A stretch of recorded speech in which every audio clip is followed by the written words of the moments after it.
Jemaah sekalian dimuliakan Allah Subhanahu wa taala.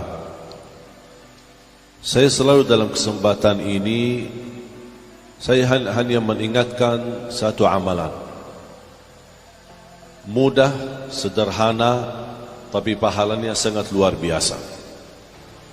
Dan dia termasuk satu-satunya amalan yang diperintahkan oleh Allah dan Allah Subhanahu wa taala kerjakan sendiri. Sebelum diperintahkan oleh Allah sudah duluan mengamalkannya. Itu salawat kepada Nabi Muhammad sallallahu alaihi wasallam. Inna Allah wa malaikatahu yusalluna 'alan nabi ya ayyuhalladzina amanu sallu 'alaihi wa sallimu taslima. Kalau saya ketika membaca ayat ini, cara saya menhayati ayat ini, Inna Allah wa malaikatahu yusalluna 'alan nabi, ini kan berita. Saya menhayati berita ini berita gembira untuk siapa? Untuk Nabi Muhammad. Makanya ketika saya menhayati dan berhenti membaca, ketika membaca sampai wa malaikatahu yusalluna 'alan nabi, betapa luar biasa anugerah yang diberikan oleh Allah kepada Nabi Muhammad SAW. Allah bersalawat, malaikat pun diperintahkan untuk terus menerus bersalawat. Dan ini ketika saya membaca kalimat ini, saya ucapkan Alhamdulillah. Kenapa saya ucapkan Alhamdulillah? Karena ini anugerah, hadiah, nikmat dari Allah Subhanahu wa taala untuk Nabi Muhammad SAW. Terpuji di langit dan terpuji di bumi. Ketika saya lanjut, ya ayyuhalladzina amanu, saya ingat perkataan Abdullah bin Mas'ud, "Idza sami'ta ya ayyuhalladzina amanu fa'ar'iha sam'ak, fa innaha imma amrun tu'maru bih wa imma nahyun tunha 'an." Ketika mendengar firman Allah, ya ayyuhalladzina amanu, dengarlah baik-baik, kata Abdullah bin Mas'ud. Karena ini panggilan untukmu. Hei orang beriman, kita yang maksud. Ketika kita baca, kita merasakan Allah memanggil kita, bukan orang lain. Allah panggil saya, ada apa ya Allah? Apa perintahmu ya Allah? Saya siap menjadi taat, saya siap sami'na wa ata'na. Maka ketika kita merasakan ini perintah dari Allah Subhanahu wa taala, ya ayyuhalladzina amanu sallu alaihi wa sallimu taslima, betapa kita luar biasa segera kita mematuhi dan taati perintah Allah Subhanahu wa taala, bersalawat kepada Nabi Muhammad sallallahu alaihi wasallam. Makanya jemaah sekalian, kalau saya membahas keutamaan salawat itu, saya yakin Habib Hasan sudah menyampaikan di berkali-kali majlis. Tapi saya memperhatikan satu hal. Selain qada'ul hajat, menyembuhkan penyakit, melunasi hutang kita, mengangkat bala, menjaminkan syafaat, meningkatkan darajat kita, menjadi posisinya dekat sama Rasulullah, banyak keutamaan. Salah satu yang memberikan perhatian, hadis yang diriwayatkan Imam Muslim, man shalla alaihi wahidah sallallahu alaihi biha ashra. Barang siapa yang salawat kepadaku satu kali, dapat 10 kali rahmat. Salah satu yang kita butuh saat ini adalah rahmat Allah. Karena yang bisa mengangkat bala ini, tantangan yang kita hadapi, kehancuran ekonomi, persoalan banyak politik negeri kita, persoalan banyak urusan-urusan yang kita tidak mampu sebagai manusia mengatasinya. Jangankan negeri kita Indonesia, semua dunia menghadapi tantangan yang sangat luar biasa dari segi ekonomi, politiknya, dan berbagai macam ujian.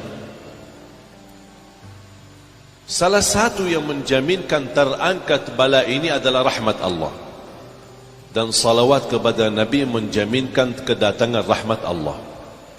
1 kali salawat dapat 10 kali rahmat. Kira-kira gimana kalau 100 kali? Cuba bayangkan kalau kita 1 juta umat, semuanya bersalawat minimal 100 kali. Kita mendapatkan 1000 rahmat dari doa 1 orang, salawat 1 orang, 1000 rahmat. Kalau 1 juta umat semuanya bersalawat 100 kali, berapa undang rahmat Allah Subhanahu wa taala? Saya pernah menerima pesan dari seorang dari Instagram. Saya berusaha selalu meluangkan waktu untuk membalas di Instagram ada satu jamaah dia berkata, saya sering mendengar tausiah khususnya di malam Jumat dianjurkan untuk berbanyak salawat kepada Nabi Muhammad. Malam Jumat lebih baik dan lebih banyak daripada hari biasa. Kalau misal, kalau setiap hari 1000, berarti malam Jumat harus lebih, diusahakan lebih. Karena itu permintaan Nabi Muhammad SAW, akthiru alayya minas salat yawmal jum'ati wa laylataha, berbanyaklah salawat kepadaku malam Jumat dan hari Jumat. Sampai ada seorang ulama di Madinah, Syekh Muhammad ibn Muhammad al-Mukhtar al-Shanqiti, beliau ketika ditanya mana yang lebih utama kita memperbanyak di hari Jumat, apakah salawat atau baca Quran? Kata beliau, di hari Jumat dan malam Jumat lebih baik dianjurkan berbanyak salawat daripada banyak baca Quran. Cuba bayangkan. Kenapa ditanya? Kata beliau, karena itu permintaan Nabi Muhammad sallallahu alaihi wasallam. Bayangkan jamaah sekalian, kalau buku amal kita yang dilihat oleh Nabi Muhammad sallallahu alaihi wasallam dan nama kita belum tertulis sebagai orang berbanyak salawat, malu enggak kita? Selama ini kita berkata cinta Nabi Muhammad, tapi kalau bersalawat aja mungkin 10 kali sudah ngantuk dan tidur. Saya ketika menerima pesan dari Instagram, ada orang tanya sama saya setiap malam Jumat setelah saya mendengar ceramah, saya selalu berusaha tidak kurang dari 10.000 salawat. Dan dia tanya sama saya, apakah yang saya lakukan boleh atau tidak? Jujur saja saya nangis, karena saya tidak bisa sebanyak itu, tidak dapat sebanyak itu. Makanya saya nangis dan pun sekali kaget ketika mendengar ada orang masih bisa dan masih ada tekad yang tinggi mau membaca salawat sampai 10.000 kali dalam satu malam Jumat saja. Makanya jemaah sekalian, kita harus memperbaiki hubungan kita sama Rasulullah SAW melalui salawat. Aqrabukum minni majlisan yawmal qiyamah aktharukum alayya salatan. Yang paling dekat kepadaku hari kiamat orang yang banyak salawat kepadaku. Dan ini kesempatan, dan salawat ini tidak harus menghadap kiblat, tidak harus dalam keadaan wudu, dimanapun kita berada, kita jalan, naik motor, sepeda, jalan kaki, banyak kesempatan kita bersalawat. Apa lagi bagi Sayyiduna boleh, tidak bagi Sayyiduna boleh, jangan diributkan. Kata Sayyiduna bid'ah. Udah bilang ya terima kasih. Kalau ada orang ribut sama bid'ah, ya terima kasih. Udah, tak usah panjang lebar. Dan kita baca apa yang kita bisa. Mau salawat yang panjang, mau salawat yang pendek, intinya kita bersalawat kepada Nabi Muhammad sallallahu alaihi wasallam. Kalau boleh, cara ketika kita berdoa, kalau bisa diawali dengan salawat dan disisihi dalam doanya dengan salawat dan juga ditutupi dengan salawat. Saya terima ijazah dari guru seorang ulama besar di Jeddah. Beliau menyampaikan salawat itu disertakan dalam doamu, terjamin doa kita makbul. Contoh, ketika mulai bersalawat atau mulai berdoa bismillahirrahmanirrahim, dan kita berkata dalam puji-puji Allah Subhanahu wa taala, ucapan alhamdulillahi rabbil alamin, kemudian Allahumma salli ala Muhammad wa ala ali Muhammad, silahkan doa. Misal Allahumma ighfirli, atau ya Allah, Allahumma hdini, Allahumma afini, atau dalam bahasa Indonesia, ya Allah mohon ampunilah aku. Terus salawat lagi, Allahumma salli ala Muhammad wa ala ali Muhammad, ya Allah anugerahkan kepada orang tuaku sehat wal afiat, Allahumma salli ala Muhammad wa ala ahli Muhammad, ya Allah berikan kepada aku kemampuan menjadi orang yang pandai membaca Al-Quran, Allahumma salli ala Muhammad wa ala ahli Muhammad. Artinya setiap langkah doa kita selalu membawa salawat kepada Nabi Muhammad SAW. Subhanallah, luar biasa manfaatnya dan dahsyatnya. Terkabul, terjamin doa kita makbul. Kalau diawali dengan salawat dan ditutupi dengan salawat, sudah terjamin mendapatkan terkabul. Apalagi kalau setiap langkah doa kita bersalawat kepada Nabi Muhammad SAW. Yang terakhir, sebenarnya tugas kita bersalawat hanya kita mampu mendoakan Nabi Muhammad. Tapi hakikatnya jamaah sekalian, hakikatnya sebenarnya kita tidak diizinkan secara langsung bersalawat kepada Nabi Muhammad. Kita tidak ada yang bisa sebenarnya salawat secara langsung. Yang selama ini kita gunakan adalah Allahumma salli, Ya Rabbi salli, atau apa dalam istilah-istilah kita berdoa. Karena arti dari salat, as-salatu ala nabi, ad-doa. Karena kalimat salat adalah doa. Jadi kita tidak diizinkan secara langsung bersalawat kepada Nabi Muhammad SAW. Saya kasih contoh. Kalau mau bertasbih, apa ucapannya? Tasbih? Apa? Subhanallah. Kok bingung sih? Tahmid? Alhamdulillah. Tahlil? La ilaha illallah. Takbir? Allahu Akbar. Jadi tidak perlu minta izin sama Allah kalau berzikir. Jadi tidak perlu Allahumma subhanallah, Allahumma alhamdulillah, Allahumma la ilaha illallah, Allahumma Allahu Akbar, Allahumma la hawla wa la quwata illa billah. Berzikir langsung. Tapi ketika kita bersalawat, kita tidak bisa. Kita harus menggantungkan diri kepada Allah. Ya Allah, salawatlah kepada. Jadi yang sebenarnya, yang hakikatnya salawat itu siapa? Allah subhanahu wa ta'ala. Kenapa kita tidak diizinkan secara langsung bersalawat Nabi Muhammad SAW? Karena mohon maaf tidak ada makhluk yang tahu kemuliaan Nabi Muhammad, hanya Allah saja. Kita mohon maaf yang selama ini merasa, bahkan saya kaget ketika mendengar jangan berlebih-lebihan Nabi Muhammad. Saya bilang kalau ada sesuatu yang memiliki batas, kalau kita berlebih-lebihan itu baru dilarang. Jangan berlebih-lebihan. Kalau ada batas, jangan melampaui batas. Tapi kita belum kenal batas Nabi Muhammad sejauh mana. Kita belum tahu. Kok bisa kamu bilang jangan berlebih-lebihan? Iman sudah kamu tahu batas Nabi Muhammad. Cukup Nabi Muhammad SAW menjadi orang yang termulia di sisi Allah. Dan banyak cerita, dan saya yakin antum sudah tahu dan belajar betapa mulianya Nabi Muhammad SAW. Dan semua kemuliaan yang didapatkan oleh Nabi Muhammad, dia titipkan dan dia gunakan bukan untuk dirinya, dan bukan untuk pula keluarganya dan istrinya, tapi dia menggunakan untuk umatnya. Sampai doa likulli nabiyyin da'wah. Setiap nabi memiliki doa yang diijabah oleh Allah SWT. Dan semua nabi setelah menggunakan doanya di masa hidupnya. Tapi kata Rasulullah SAW, dan aku menitipkan dan menahan doa ini di hari kiamat untuk umatku. Betapa Rasulullah SAW selalu memfikirkan kita. Doaku untuk umatku. Betapa kita nanti di hari kiamat, jangankan kita umat Nabi Muhammad, seluruh umat, muhatta Hindu, muhatta Buddha, muhatta siapa, dari zaman Nabi Adam, semua dari kaum Nuh, dari semuanya, sampai Nabi melepaskan dirinya tidak bisa memberikan keselamatan, sampai semua satu arah kepada Nabi Muhammad sallallahu alaihi wasallam untuk meminta keselamatan dan segera dihisab oleh Allah Subhanahu wa taala. Hanya Nabi Muhammad sallallahu alaihi wasallam.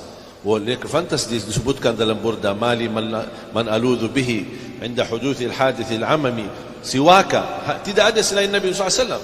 So Nabi Adam, Allahumma sallim sallim, ya Allah aku mohon diselamatkan. Kepada Nabi Nuh sama, saya tidak bisa, sallim sallim. Semua nabi-nabi jawabannya sama. Sampai ke Nabi Isa, Allahumma sallim sallim, ya Allah selamatkan, selamatkan, saya tidak bisa bantu kalian.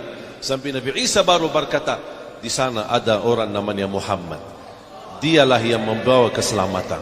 Makanya kita butuh di saat itu, sangat membutuhkan pertolongan Nabi Muhammad, syafaat Nabi Muhammad. Itu yang disebutkan oleh ulama asy-syafa'atul kubra atau asy-syafa'atul uzma. Ketika semua manusia tanpa kecuali datang kepada Nabi Muhammad SAW, dan Nabi Muhammad menjawab, ana laha, ana laha, ana laha. Dan Rasulullah SAW sujud, dan kata Rasulullah SAW, di saat itu aku sujud di hadapan Allah, dan Allah gerakkan lidahku memuji Allah dengan kata-kata pujian yang tidak pernah makhluk pun sebelumnya menyebutkan pujian itu. Tidak pernah ada Nabi pun menyebutkan, tidak ada malaikat, tidak ada makhluk yang mampu menyebutkan pujian yang begitu indah dan sempurna, hanya Nabi Muhammad SAW. Itu yang disebutkan Al-Maqamul Mahmud, memiliki pendudukan yang sangat terpuji. Sampai pujian yang keluar dari mulut Nabi SAW tidak pernah kata itu diucapkan sebelum hari itu, dan tidak pernah diucapkan oleh makhluk manapun. Subhanallah. Sampai Allah SWT membiarkan beberapa lama baru, ya Muhammad irfa' ra'sak, angkatlah kepala, wasal tu'ta, wasfa' tushaffa. Apa permintaanmu aku berikan, apa syafaatmu aku ijabah dan aku kabulkan. Itulah Nabi Muhammad SAW. Berarti jamaah sekalian, kita semestinya ketika kita disuruh membela Nabi Muhammad, bukan sebatas kita demo dan keluar di tengah jalan, tapi kata bela Nabi Muhammad, bagaimana posisi Nabi Muhammad di hati kita, bagaimana posisi Nabi Muhammad dalam sehari-hari kita. Jadi Nabi Muhammad di hati kita. Nabi Muhammad dikatakan sudah wafat 1400, tapi bagi saya Nabi Muhammad ada di hati. Setiap waktu dan setiap saat, setiap saya berlangkah berbuat amal salih, saya ingin meniru Nabi Muhammad, berpakaian seperti Nabi Muhammad, masukin tangan yang kanan sebelum yang kiri, saya ingin meniru Nabi Muhammad. Masuk masjid, saya menggerakkan kaki yang kanan baru yang kiri, saya ingin meniru Nabi Muhammad. Saya ketika mandi siram air ke sebelah kanan baru sebelah kiri baru ke seluruh badan, karena ingin meniru Nabi Muhammad. Itulah yang kita perlu hidupkan. Itu makna daripada membela Nabi Muhammad, menjaga nama baik Nabi Muhammad. Kita umatnya. Apakah kita mau kira-kira nanti digeserkan dan tidak diizinkan bertemu Nabi Muhammad? Kira-kira mau? Habis hisab, Nabi Muhammad akan menunggu kita di depan pintu surga, dan semua umatnya akan berjalan di atas sirat sampai bertemu Nabi Muhammad SAW. Kenapa Nabi Muhammad SAW menunggu? Karena Nabi Muhammad ingin menyambut kita, Nabi Muhammad ingin membawa kita. Nabi Muhammad tidak masuk dan tinggalkan kita. Nabi Muhammad tunggu dan kita bersama-sama masuk surga sama Nabi Muhammad SAW. Dan sebelum kita dibawa masuk ke surga, Allah Subhanahu wa taala disuruh minum. Dari tangan siapa? Dari tangan Nabi Muhammad sallallahu alaihi wasallam. Siapa? Dari Ma'ul Kautsar, Haudul Kautsar. Barang siapa yang sekali minum dari tangan Nabi Muhammad sallallahu alaihi wasallam, tidak akan haus selama-lamanya. Berapa kali sih minum aqua? Haus. Berapa kali minum air? Haus. Mau minum jus, mau minum teh, mau apa, mau baki gula, mau tawar, mau apa, semua bakal haus. Hanya tangan Nabi Muhammad SAW. Satu kali minum, selama-lamanya tidak haus. Bukan satu hari, 2 hari, selama-lamanya. Kita tidak tahu berapa, tidak ada habisnya. Di akhirat tidak ada habisnya, tidak ada 1000 tahun, 2000 tahun, tidak ada. Selama-lamanya tidak perlu haus dan tidak perlu minum lagi, karena tidak ada haus. Makanya kita harus bersyukur dan harus kita bangga. Kenapa? Karena kita terpilih menjadi umat Nabi Muhammad. Kita bukan umat Nabi Musa, bukan umat Nabi Isa, bukan umat Nabi-Nabi yang lain. Jangankan kita bangga dan bersyukur, Nabi Isa pun ingin menjadi umat Nabi Muhammad sallallahu alaihi wasallam. Karena dia melihat umatnya yang paling akhir, tapi umatnya yang paling pertama yang bakal masuk surga Allah Subhanahu wa taala. Ini semuanya berkat Nabi Muhammad SAW. Makanya jemaah sekalian, mohon majlis semacam ini, Nurul Mustafa, mohon dijaga. Ini menurut saya bekal akhirat, menjadi saksi baik bagi cinta kita kepada Nabi Muhammad SAW.